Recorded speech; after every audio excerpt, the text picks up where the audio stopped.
Good morning! For today's video ay magluluto tayo ng snack. Actually, pang snack po talaga to. Napaka-healthy na snack na gawa sa tokwa. Yan, nagbati lang ako dyan ng 2 itlog. Nilagyan ko ng konting pampalasa at saka asin.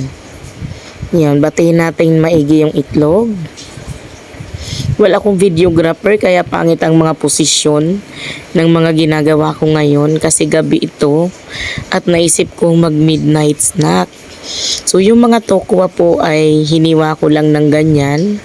Hinati ko sa 8 yung isang block ng tokwa para makakreate ako ng ganyang mga sticks. Tapos nilublob ko dito sa binating itlog tapos sa breadcrumbs. Then, ilagay natin dito sa Tupperware para mas lalong dumikit yung mga breadcrumbs. Then, ganun lang din ang gagawin natin sa lahat ng mga tokwa na hiniwa natin. Pagkatapos ay mag-prepare tayo ng kawali at lagyan natin ng mantika. Yung medyo malalim na mantika, mga 1 bote. Ganyan, para pag nilagay natin is nakalubog. So actually kinulang yung mantika natin kaya hindi masyadong nakalubog. Mas maganda sana kung as in yung buong tokwa ay nakalubog para di na natin babaliktarin. Tuloy-tuloy yung luto natin. Kaso gabi na ito at kulang yung mantika at wala na tayong mabibilhan.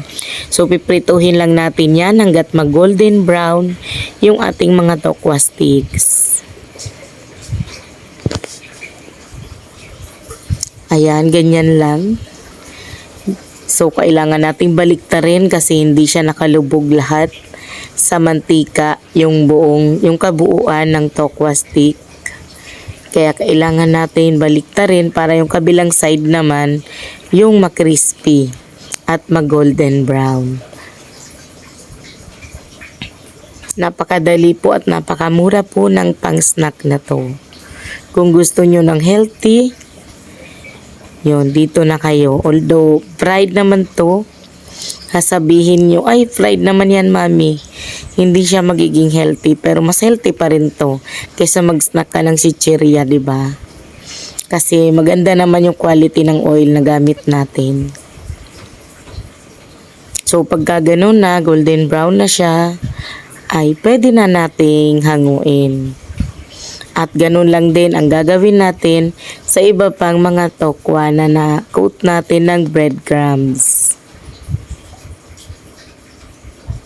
Yan, malapit na nating matapos yung isang batch.